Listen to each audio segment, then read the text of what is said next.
Hello, I'm Anne Kerr. Welcome to my art studio. Have you ever tried painting in watercolour and the results have been disappointing? You've followed everything to the letter and it's just not working. Well, in this video I'm going to tell you the two probable reasons for that and exactly what you can do about it. Are you ready? I was going to call this video Watercolour for Beginners Part 1, but I didn't think anybody would watch it if I called it a boring title like that. So I suggested that there are two reasons why your watercolour's not working. Sounds a bit more exciting, doesn't it? Well, there are two reasons and they're very simple. Let me show you something. Okay, I've got some watercolour paper in front of me, 3 different kinds from 3 different manufacturers, and it all says watercolour paper. Now I'm going to do exactly the same thing on all 3 pieces of paper, and I just want you to watch.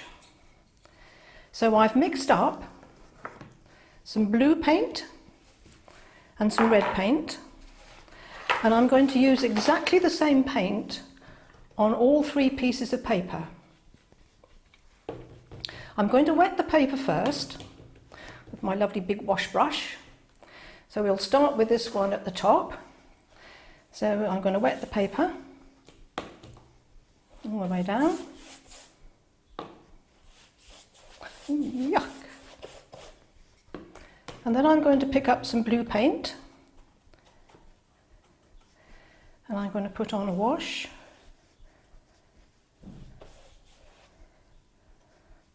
And I'm going to pick up some red paint.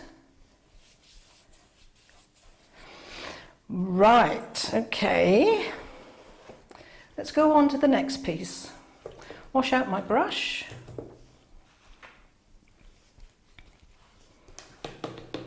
Wet the paper exactly the same way.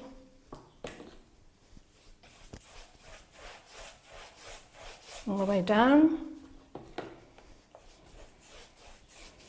Pick up some blue paint.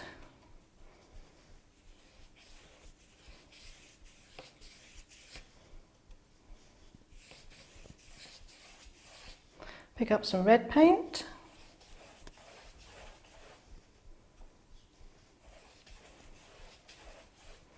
Okay, now on to the third piece. Wash out my brush. Wet the paper.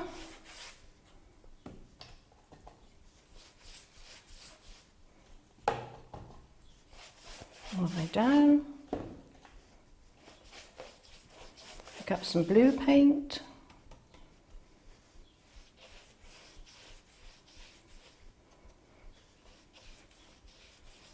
Pick up some red paint.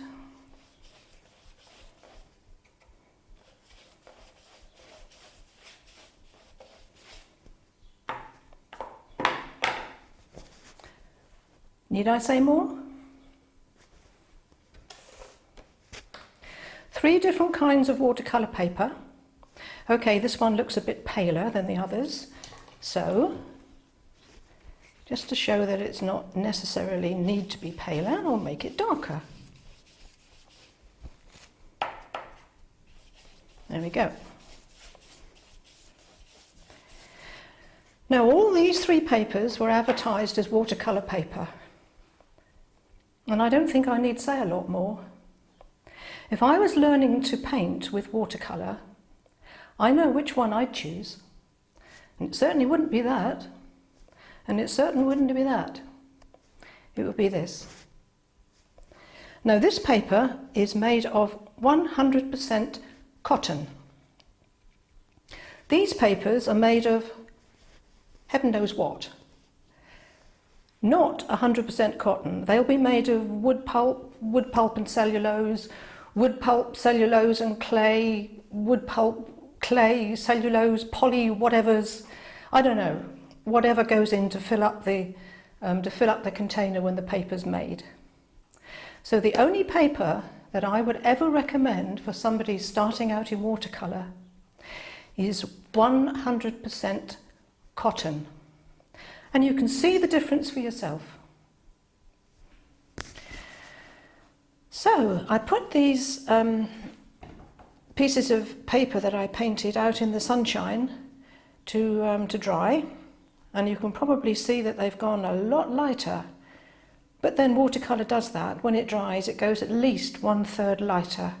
So that's why they're looking much paler than when I first painted them.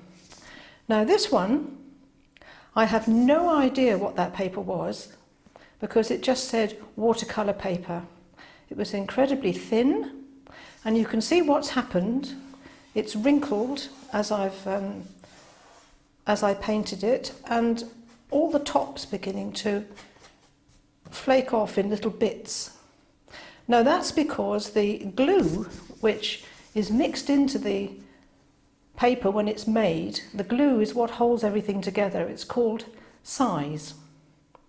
Now on very cheap paper, the size just sits on the surface, and then when you rub it or you move over with a rough brush or something, the size breaks down and the paper begins to wrinkle and disintegrate like that. So absolutely awful paper that is. Admittedly, I went and found the cheapest that I could so that you could see the difference. Now this one, much thicker paper, really, really thick paper, but can you see these lines here? These lines are caused by the paint going down into the paper much too quickly. Watercolour is supposed to float around on the surface. That's when it does its magic, blending one colour into another. But if the paper is going to suck up the water and the paint as quickly as that, you will get lines like this, hard lines. Now this one, the glue size, which is sticking everything together in this paper, is mixed in with everything when it's made, and it goes right through the paper. And that's why you can paint on both sides. Now I've got the remains of an old painting on the back of here, and when I painted this bit on the front, this wasn't damaged in the slightest, because the water didn't soak through the paper. The paper holds a lot of water, but it doesn't suck it up like this paper did. So the paint was allowed to float around on the surface. Even here, where I haven't actually gone to the edge of the paper, it still made a lovely, soft, gentle edge, not like the hard edges on here. So I hope you can see the difference between these three papers and the importance of having something of good quality. So there are 4 different kinds of watercolour paper. The first one is called hot pressed, because it's made under a hot press. Good, isn't it? The next one is called cold pressed, because it's made under a cold press. The clue is in the name. The next one is called rough, and the next one is extra rough. Now extra rough, you don't see it very often in the shops, and not many manufacturers make it, so let's get rid of that one. Just wanted to let you know that it exists. So let's go back to these. Hot pressed is very smooth. Think of ironing something. You press it with a hot iron. Hot pressed. Smooth. This one is cold pressed, and it has a bit of texture to it. You can feel the texture. And this one is rough, and that speaks for itself. It's got a rougher texture. So, what do we use them for? Hot pressed, excellent for things like pen and ink, pen and wash, very detailed drawings, little miniatures, botanical drawings, something like that. Something where you want to have some real detail.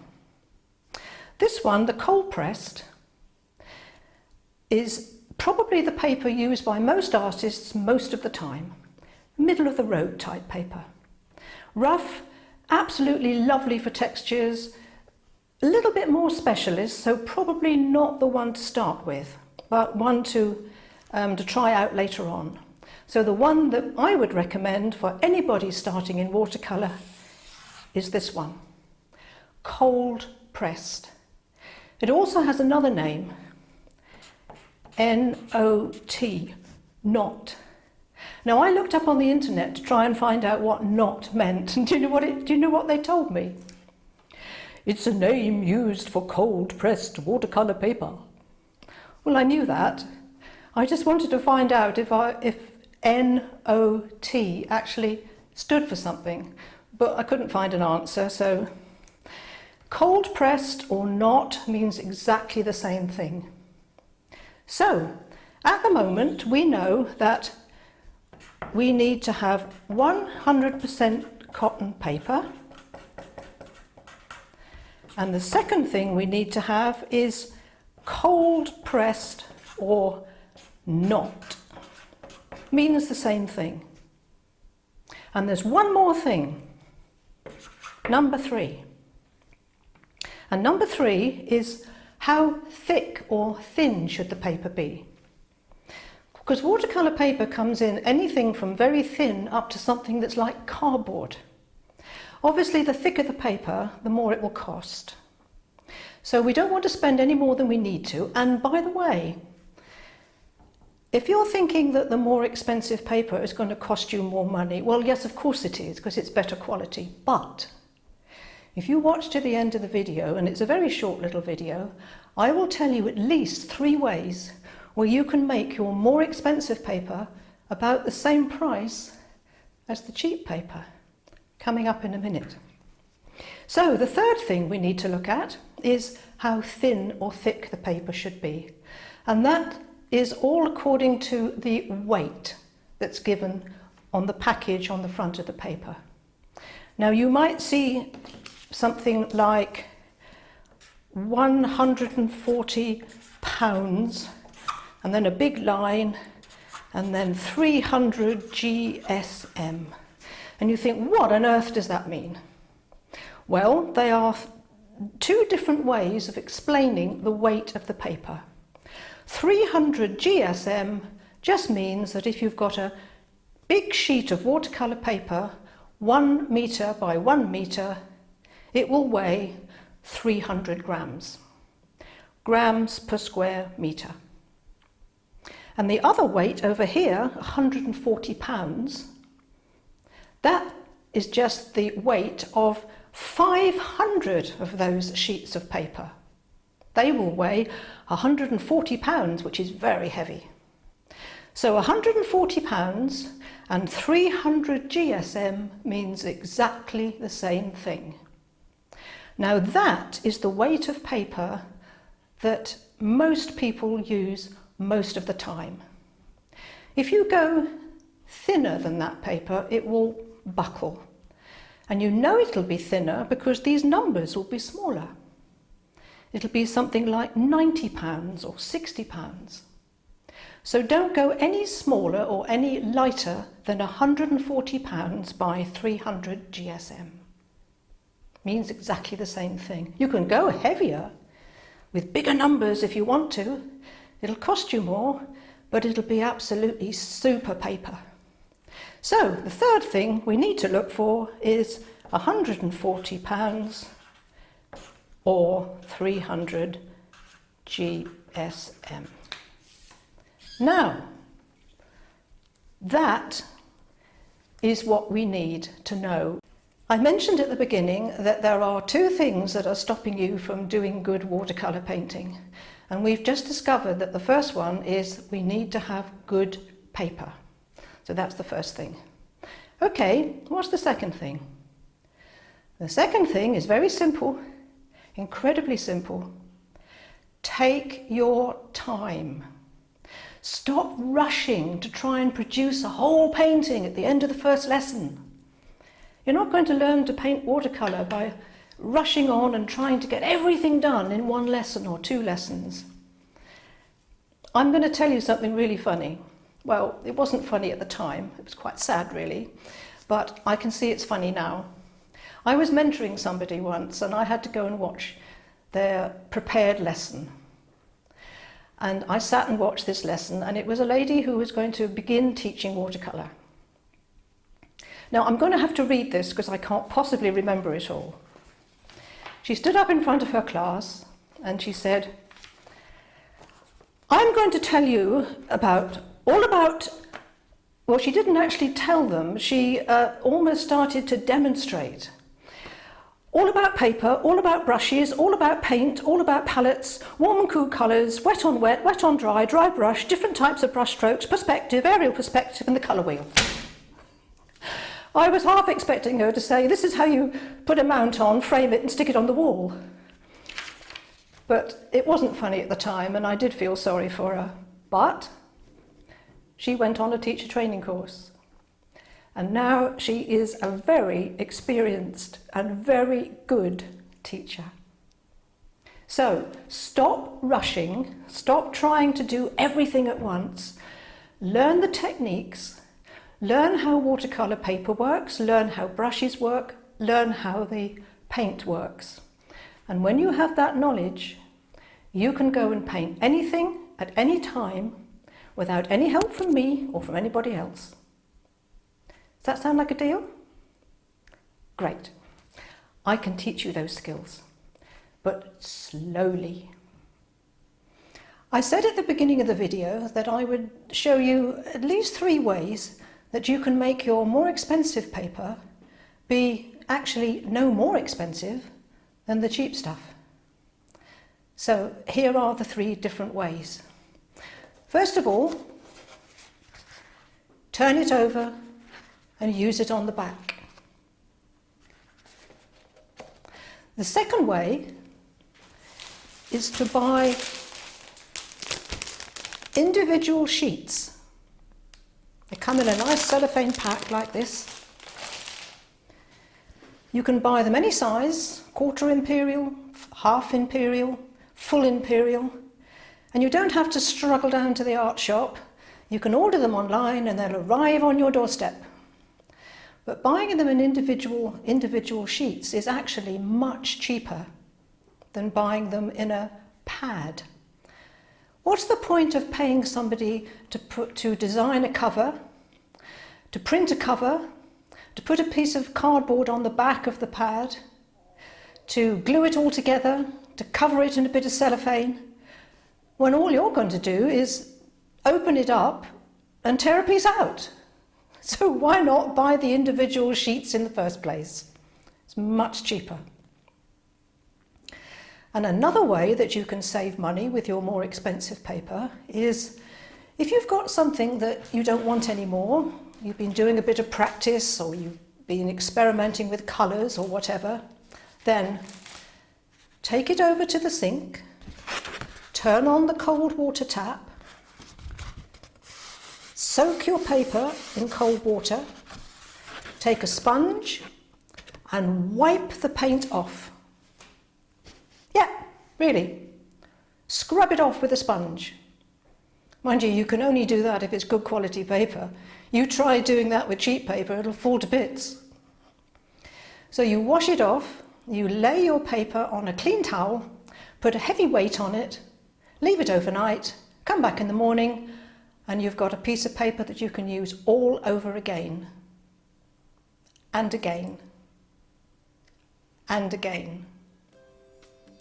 So, if you've used that paper several times, front and back, and washed it off, think how much that's going to cost you compared with the cheap paper. Probably no more. Think about it.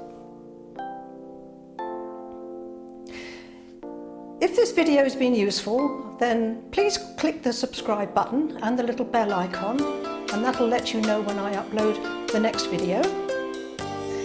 Go and find yourself some good quality paper, and I'll see you next time.